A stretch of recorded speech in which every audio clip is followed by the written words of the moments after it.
ya modul belajar ini komponennya kan pertama kan dulu kaitannya dengan kita memulai pembelajaran ya aktivitasnya komponen intinya seperti apa, terus baru kegiatan penutupnya. Komponen itu tuh ada beberapa kaitannya, ada pembukaannya, ada kegiatan intinya ya, baru masuk ke kegiatan penutup, itu merefleksikan kembali apa yang sudah kita ajarkan, menyimpulkan kembali apa yang kita ajarkan. Cuma pada saat kegiatan nanti pada saat ini harus kita mengacu kepada modul ajar yang sudah kita susun supaya nanti ada koneksinya, ada korelasinya, supaya nanti maksud daripada kita membuat modul ajar itu supaya apa yang kita lakukan itu terstruktur, terarah apa yang kita ajarkan. Lain dengan orang kalau kita membuat modul ajar. Modul ajar sebagai panduan kita sebelum masuk ke kelas.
Tulisan-tulisan tersebut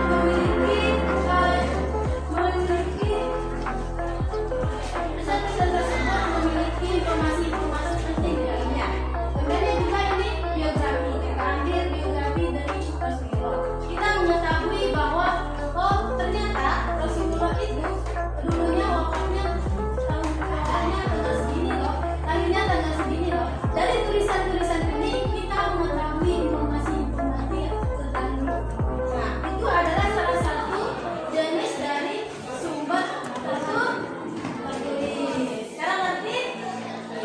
Oke, sekarang kita lanjut ke sumber kedua, yaitu sumber benda.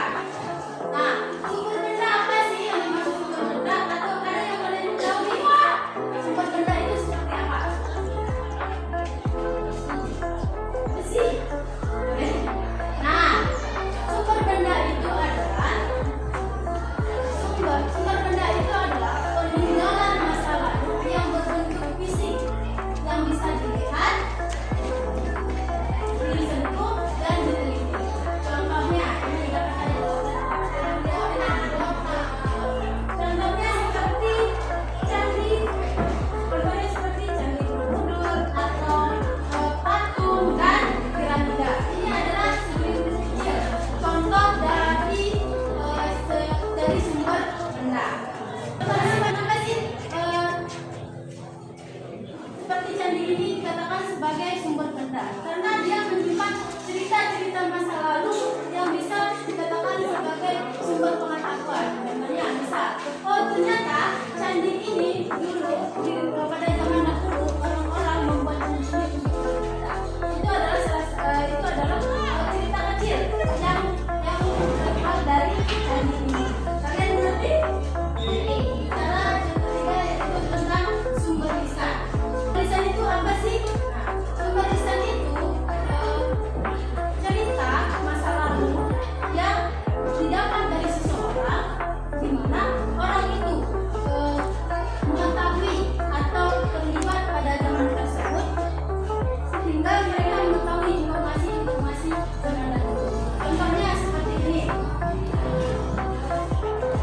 Contohnya bisa kakek kalian, kan? Contoh kecilnya. Kakek kalian hidup di zaman dahulu. Nah, kalian bertanya nih, kenapa sih dulu Belanda itu jajah Indonesia? Nah, dia memberikan informasi kepada kalian, ternyata Indonesia dijajah oleh Belanda seperti ini. Informasi itu sampai detail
baik, baik dari kegiatan penelitiannya, kegiatan itu sama kegiatan penutupnya. Tapi ada beberapa hal yang kita sampaikan. Untuk catatan yang pertama, itu sudah cukup bagus sekali itu. Absensi juga sudah dilakukan kemarin, doa bersama juga sudah. Tapi kalau bisa Pak Guru sampaikan di sini, untuk absensi itu nggak usah di absen satu-satu, supaya apa? Supaya lebih efektif waktunya, supaya nggak kebanyak pakai di kegiatan pendahuluan. Cukup yang di absen itu yang tidak hadir saja.